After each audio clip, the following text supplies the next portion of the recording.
For the 2011 bow season, I had the opportunity to team up with my good friend Matt Thede. Over the last couple of years, we've had the opportunity to share the stand together. And in fact, we've logged a lot of hours in the stand together. And when you log a lot of hours in the stand, you get to know somebody pretty well, and we've developed a deep friendship over the years. Matt actually filmed my first bow kill in 2009, a buck I called the Cookie Buck. And then in the 2010 season, I returned the favor the day after Thanksgiving and filmed him harvesting his buck. One thing you can be certain of, when Matt and I get in the tree stand, we're gonna have a lot of fun. Let's kick this pig. Oh my gosh. These.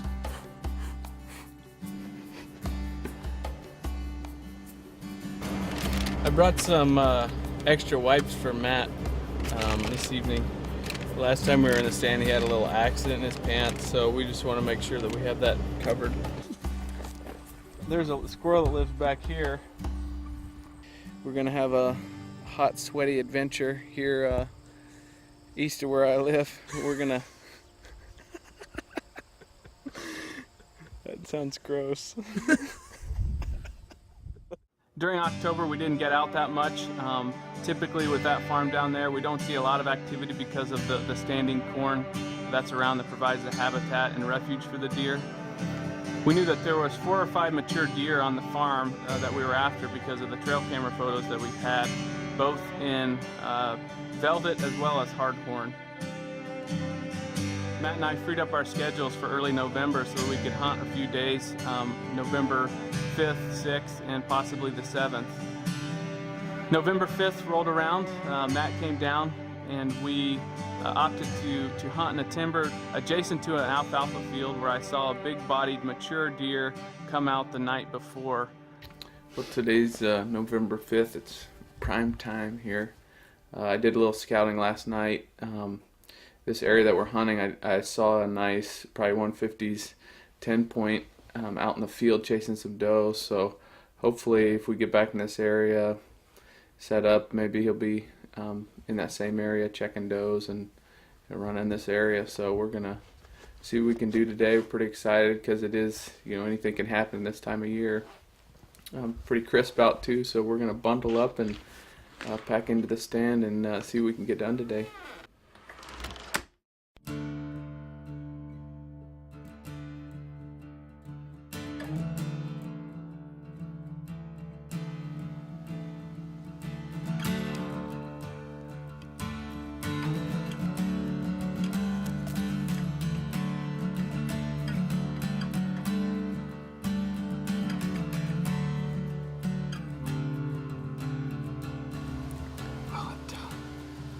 Sunrise now. We're settled into the stand.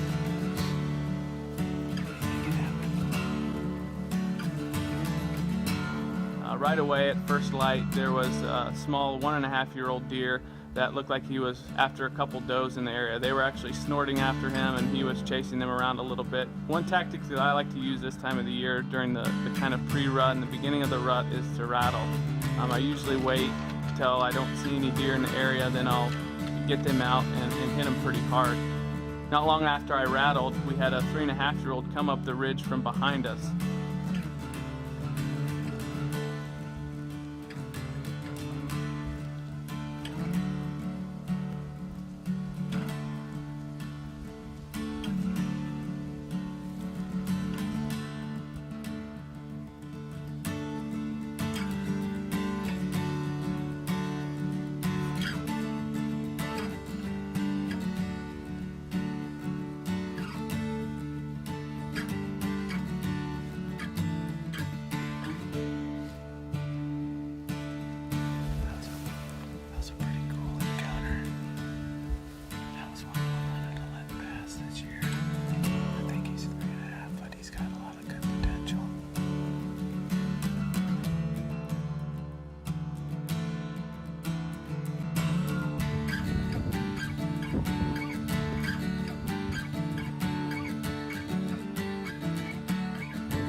20 minutes after the 3.5-year-old left, we had a big-bodied deer come up the same path that the 3.5-year-old took. I was facing the opposite direction, and Matt bumped me and he said, "Big buck, big buck."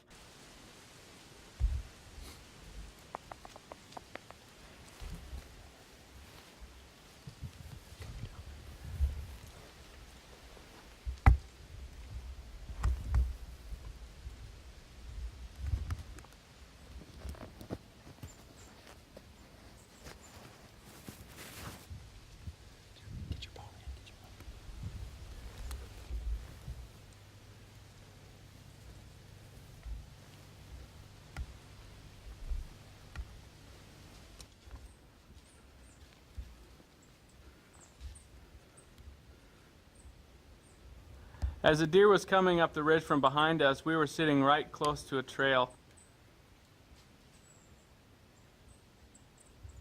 I finally stood up, grabbed my bow, and we watched this deer make his way up, and he started going to the south to freshen up a scrape.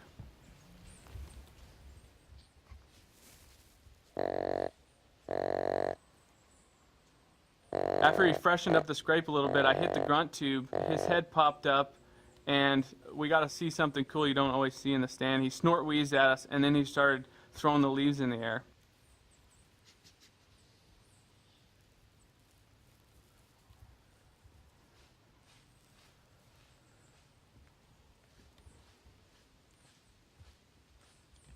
After he snort wheezed, he started to come on a string to us. But like big bucks, big mature bucks, he was going to circle downwind.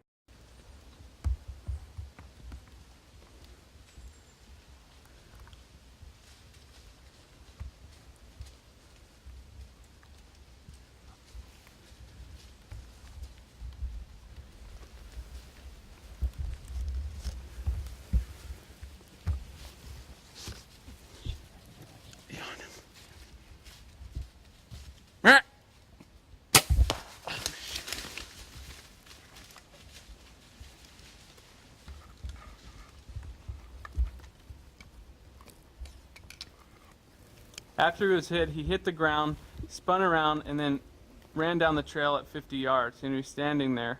We were watching him in the binoculars. We could see the blood coming out on the side that we hit him and also down his opposite leg.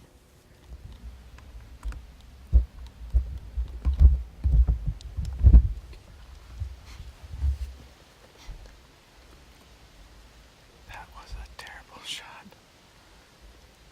I don't know if I hit a limb or something. But that deer standing over there about 53 yards.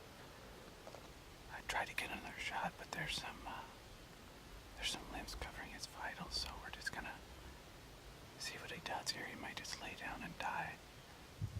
I have no idea what happened. I mean, that was way left. I mean, it's way left. At that point, we didn't know, did I hit a limb? Was my blade already deployed? Is my sight off? Thede tapped me. He was coming right up this ravine behind us where a buck had come earlier. And he started to go south to our left, and I did a few grunts to see if he would come over, and he ended up snort wheezing at us,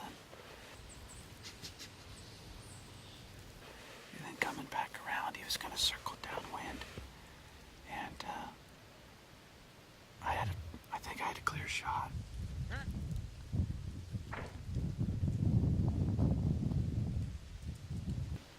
So we're going to try to pull out and sneak back out of here and give him a long time. He was really hunched up going down that ravine. So hopefully he'll go down to that ravine. There's some water down there. And bed up and hopefully expire. But we think the right thing to do is just to pull out. It's just a waiting game now. You gotta get that sick feeling in your stomach when you shoot a deer like that. It was over 30 inches to the left of where I really wanted to shoot.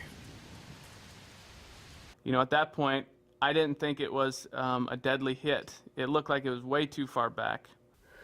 Just kind of gonna mope around here, I guess, all day and wait till tomorrow and hopefully we can recover that buck.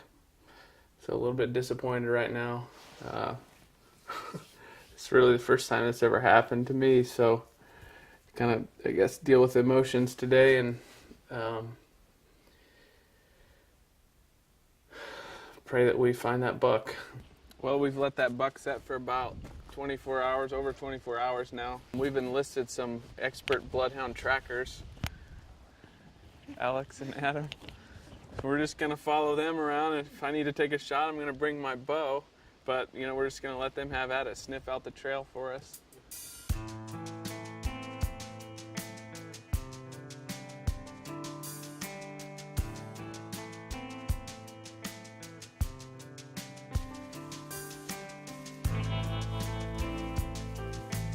Much to our surprise, there was a lot of blood on this trail. For about 100 yards, we followed a pretty good blood trail down to the creek.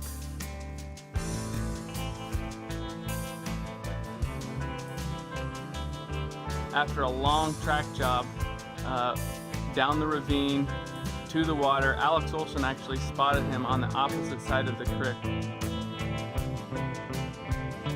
Yes! Oh my gosh. Awesome. We got the bird now. Oh man, you're nice. Go get the boat.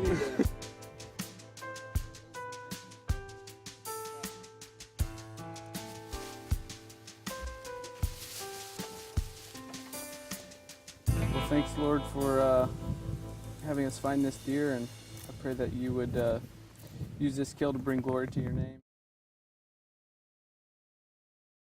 There's one takeaway that I had from this hunt, and that's after we shot that deer, we decided that it was best to leave him alone.